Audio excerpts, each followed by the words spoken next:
Hello friends, welcome back to my YouTube channel Surya Ganakandi. Friends, जैसा कि मैंने आप सभी से बोला था कि मैं आप सभी के लिए ओ लेवल के कंप्लीट क्लासेस को लेकर के आऊँगा, जिसके अंतर्गत आप सभी को ओ लेवल से लेकर के जॉब तक का सफ़र तय कराऊंगा। तो फाइनली दोस्तों, मैंने आप सभी के लिए ओ लेवल के कंप्लीट क्लासेस को स्टार्ट कर दिया है। तो आप चैनल पर नए हो तो चैनल को सब्सक्राइब कर लेना। तो आज हम अपना स्टार्ट कर रहे हैं ओ लेवल के M2R5 के सिलेबस को, जिसका नाम है वेब डिज़ाइनिंग एंड पब्लिशिंग।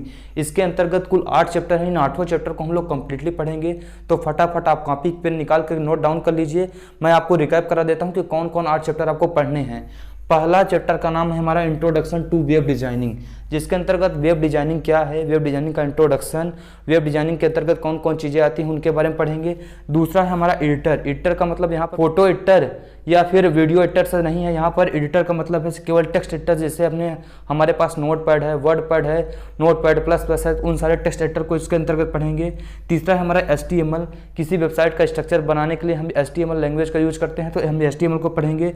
चौथा है हमारा CSS लैंग्वेज का यूज करके हम वेबसाइट को स्टाइल करने का काम करते हैं, डिजाइन करने का काम करते हैं। CSS फ्रेमवर्क के अंतर्गत हम लोग W3 CSS को पढ़ेंगे। छठवा है हमारा JavaScript and Angular JS। JavaScript एक ऑब्जेक्ट ओरिएंटेड प्रोग्रामिंग लैंग्वेज है। इसके अंतर्गत हम लोग एंगुलर JS को भी पढ़ेंगे, जो कि जावा स्क्रिप्ट का ही फ्रेमवर्क है। सातवां है हमारा फोटो एडिटर, जिसके अंतर्गत हम लोग फोटो एडिटर फोटोशॉप को पढ़ेंगे। आठवां है हमारा वेब पब्लिशिंग एंड ब्राउजिंग। इसके अंतर्गत वेबसाइट को पब्लिश कैसे किया जाता है, होस्टिंग और डोमेन क्या होते हैं, इन सारी चीज़ों को पढ़ेंगे। तो इसके अंतर्गत हम इन्हीं 8 चैप्टर को पढ़ रहे होंगे। तो जैसे ही आपका ये 8 चैप्टर कंप्लीट होगा, आप न केवल M2R5 के पेपर के लिए तैयार हो जाएंगे, बल्कि आप एक वेब डिजाइनर होंगे। तो फटाफट बिना समय गंवाए चलिए वीडियो को स्टार्ट करते हैं। चैनल पर नए हो तो चैनल को सब्सक्राइब कर लेना, वीडियो को लाइक कर देना। चलिए हम चलते हैं अपने पहले चैप्टर को, जिसका नाम है इंट्रोडक्शन टू वेब डिजाइनिंग।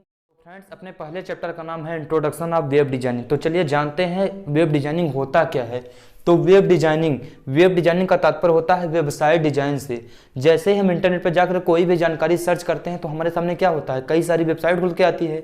उस वेबसाइट के अंतर्गत जब हम किसी वेबसाइट के अंतर्गत क्लिक करते हैं, उसके अंदर जाते हैं, तो उस वेबसाइट का स्ट्रक्चर कैसा है, उस वेबसाइट में लिखा हुआ कंटेंट कैसा है, उस वेबसाइट की स्टाइल क्या है, उसका डिजाइन क्या है और उस वेबसाइट का कार्य क्या है, वो सारी चीज़ें वेब डिजाइनिंग के अंतर्गत आती हैं। हमने बात की वेबसाइट, अब जानते हैं वेबसाइट क्या होती है।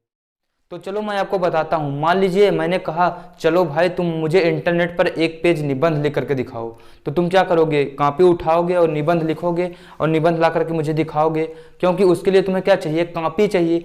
वैसे ही इंटरनेट पे कोई भी चीज़ें लिखने के लिए हमें क्या चाहिए, हमें एक वेब पेज चाहिए। वेब पेज क्या होता है, इंटरनेट में प्रदर्शित होने वाला पेज होता है। इसमें ही कोई चीज़ लिखेंगे तब जा करके इंटरनेट पे चीज़ें हमें दिखाई देगी। तो ऐसे हमें किसकी आवश्यकता पड़ेगी, वेब पेज पर। तो अगर वेब पेज पर हम कोई चीज़ें लिखेंगे तब जा करके वो हमें इंटरनेट पर दिखाई देगा। अब वेबसाइट क्या होती है, जैसे मैंने आपको बोला कि चलो भाई तुम इंटरनेट पर हमें इसे लिख करके दिखाओ, तुम पहुंचे, 1 पेज लिखे, 2 पेज लिखे, 3 पेज लिखे, ऐसे 25 पेज लिख डाले। अब क्या किए हमने, तुम ला करके मुझे दिखाए, मैंने बोला कि मैंने तो बोला था यार तुम 1 पेज लिखना था और तुमने 25 पेज लिख डाला। तो मैं क्या करूंगा, उन सबको मर्ज कर दूंगा और मर्ज करके क्या बना दूंगा, एक बुक बना दूंगा। वैसे ही जब हम कई सारे वेब पेज को मर्ज कर देंगे, यानी ग्रुप ऑफ वेब पेज बना देंगे, तो हमें एक वेबसाइट मिल जाएगी। तो group of web page is called website. जब हम कई सारे वेब पेज को क्या करेंगे, ग्रुप कर देंगे, उसे इकट्ठा करके एक जगह ग्रुप कर देंगे, तो वो हमारा एक वेबसाइट बन जाएगी। वेबसाइट क्या होती है, ग्रुप ऑफ वेब पेज। हमने बात किया वेबसाइट के बारे में। वेबसाइट को देखने के लिए हमें क्या चाहिए, इंटरनेट चाहिए, और इंटरनेट पे ही हमें कोई चीज़ें दिखाई देती हैं। तो चलिए जानते हैं इंटरनेट क्या होता है। इंटरनेट होता है नेटवर्क्स ऑफ नेटवर्क, नेटवर्कों का नेटवर्क इंटरनेट कहलाता है। तो इंटरनेट का पूरा नाम इंटरकनेक्टेड नेटवर्क होता है। पहली बार internet DOD department of defence के द्वारा 1969 में लॉन्च किया गया था। एक बहुत महत्वपूर्ण क्वेश्चन है परीक्षा की दृष्टि से कि पहली बार internet DOD department of defence के द्वारा 1969 में लॉन्च किया गया था। और दूसरा भी महत्वपूर्ण क्वेश्चन, जिस नेट का नाम था ARPANET, advance research of project agency. जब 1969 में ARPANET को लॉन्च किया गया USA में, तब क्या हुआ, कैलिफोर्निया, USA के कैलिफोर्निया में दो विश्वविद्यालयों को आपस में जोड़ा गया इंटरनेट की मदद से, 2 विश्वविद्यालयों को। उसके बाद क्या हुआ, 1980 तक आते आते 2 महत्वपूर्ण प्रोटोकॉल को लॉन्च किया गया, जिसका नाम था TCP और IP। TCP का पूरा नाम होता है ट्रांसमिशन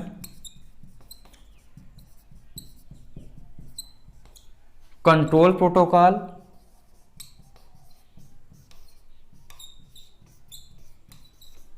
और आईपी का नाम होता है इंटरनेट प्रोटोकॉल।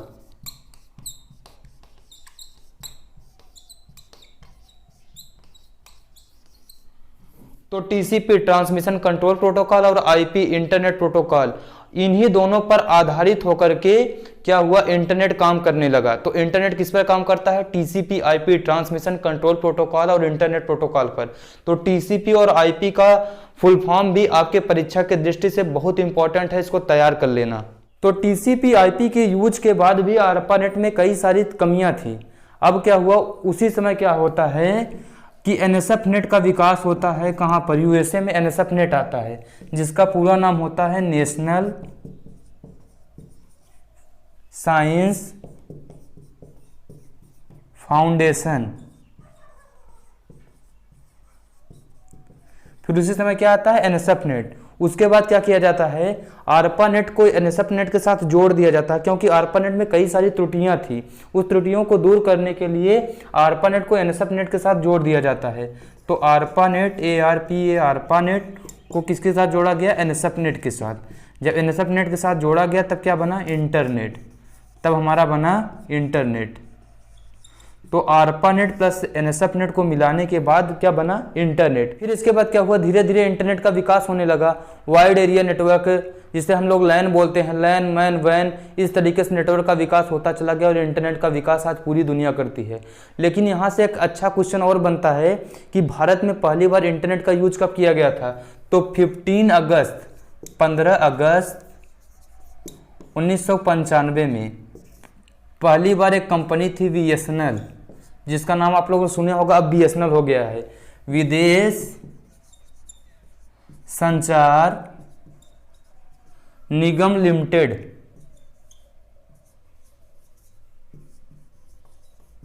विदेश संचार निगम लिमिटेड की एक BSNL नाम की कंपनी थी। 15 अगस्त 1995 में वही क्या करती है कि देती है भारत वालों को, लो यूज कर लो। उसके बाद से पूरा इंडिया में इंटरनेट का यूज होने लगता है।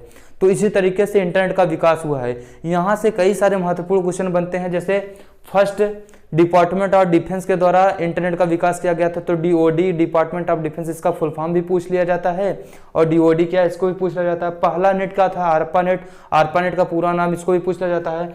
और ये किस पे काम करता है, TCP IP transmission control protocol और इंटरनेट प्रोटोकॉल, इसको भी पूछ लिया जाता है। और ये किसके साथ जोड़ा गया, NSFNet के साथ जोड़ा गया।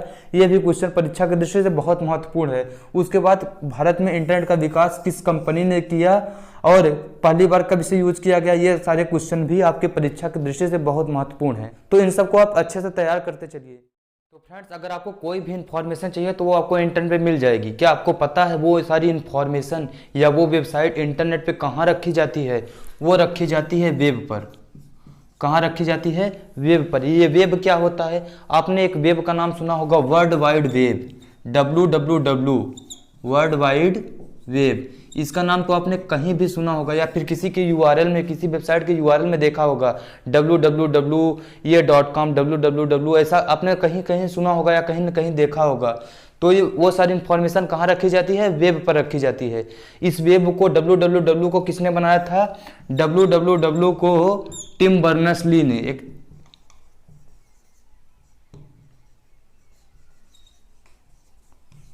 www को टिम बर्नर्स-ली ने 1989 में 1989 में बनाया था। www को टिम बर्नर्स-ली ने 1989 में बनाया था। ये भी परीक्षा के दृष्टि से बहुत इंपॉर्टेंट क्वेश्चन है। ये क्या होता है? ये डेटा, इंफॉर्मेशन और वेबसाइट का कलेक्शन होता है, जिसमें हम क्या कर सकते हैं, इंटरनेट की मदद से कोई भी इंफॉर्मेशन को सर्च या एक्सेस कर सकते हैं। अब इस www की एक खास बात मैं आपको बताता हूँ। www जो है ये क्लाइंट सर्वर मॉडल पे काम करता है। क्लाइंट मतलब कस्टमर, क्लाइंट मतलब कस्टमर, और ये सर्वर, क्लाइंट सर्वर मॉडल पे वर्क करता है। अब क्लाइंट सर्वर मॉडल का मतलब ये है कि जैसे आपने YouTube के पास गए, आपको कोई सॉन्ग सर्च करना है तो आपने YouTube पे गए, कोई कीवर्ड सर्च किया कि ये वाला सॉन्ग हमें चाहिए, तो आपने क्या किया, YouTube के सर्वर से क्या किया, रिक्वेस्ट किया कि YouTube भाई हमें ये वाला गाना दे दो। तो उसने क्या किया, उसके सर्वर ने क्या किया, हमें रिस्पॉन्स किया। YouTube के सर्वर ने क्या किया, हमें वो सॉन्ग हमारे स्क्रीन पर दिखाया। तो यानी कि क्लाइंट हमेशा रिक्वेस्ट करेगा और सर्वर हमेशा रिस्पॉन्स करेगा। तो www का पूरा नाम वर्ल्ड वाइड वेब होता है। इसे टिम बर्नर्स-ली ने 1989 में बनाया था। यह क्लाइंट सर्वर मॉडल पे काम करता है। www is resource of collection. ये डेटा इंफॉर्मेशन और वेबसाइट का कलेक्शन होता है जिसमें हम इंटरनेट की मदद से कोई भी जानकारी को एक्सेस या सर्च कर सकते हैं। अब वेब के बाद आता है आपका एक वेब ब्राउजर। ये वेब ब्राउजर क्या होता है?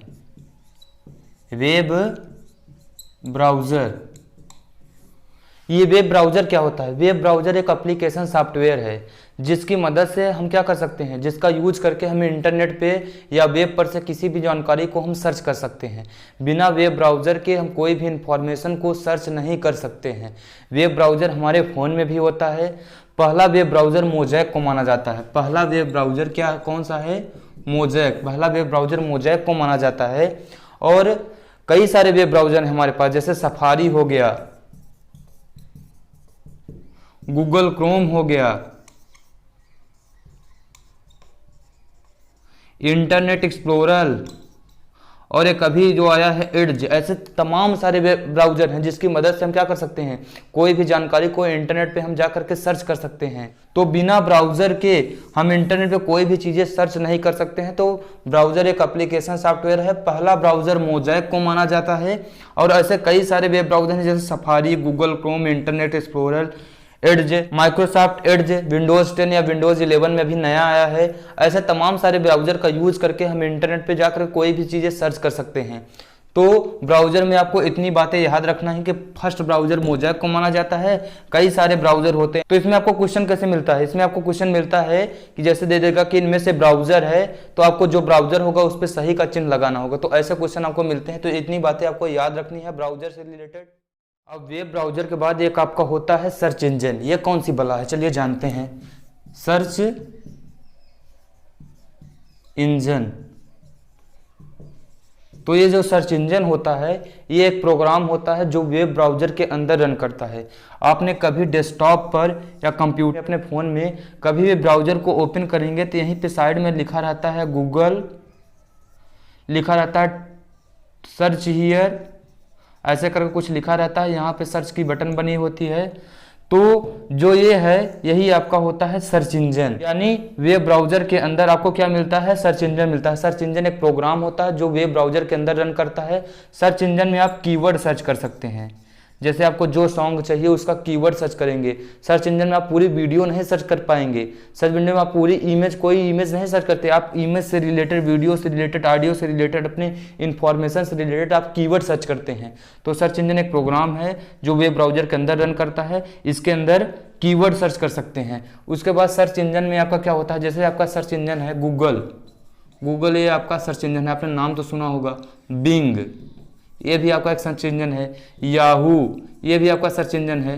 मेटा ये भी आपका सर्च इंजन है। लेकिन आपके परीक्षा के दृष्टि से एक इंपॉर्टेंट क्वेश्चन आता है कि इन सारे सर्च इंजन में कौन सर्च इंजन अलग है। तो जो ये मेटा सर्च इंजन है इसके पास खुद के स्पाइडर नहीं होते हैं। ये दूसरे के स्पाइडर को यूज करके क्या करता है, कोई चीजें सर्च करता है। तो इन सब में मेटा सर्च इंजन सबसे अलग सर्च इंजन माना जाता है। आपके परीक्षा की दृष्टि से ये भी आपके लिए एक इंपॉर्टेंट क्वेश्चन हो सकता है कि कौन सा सर्च इंजन सबसे अलग सर्च इंजन है। अब इसमें से भी क्वेश्चन ऐसे आते हैं कि दे देगा कौन सा इसमें सर्च इंजन है, आपके 2-3 वेब ब्राउजर का नाम दे देगा, एक आध सर्च इंजन का नाम दे देगा। उसमें से आपको जो सर्च इंजन होगा उस पर सही का चिन्ह लगाना होगा, उसको टिक करना होगा।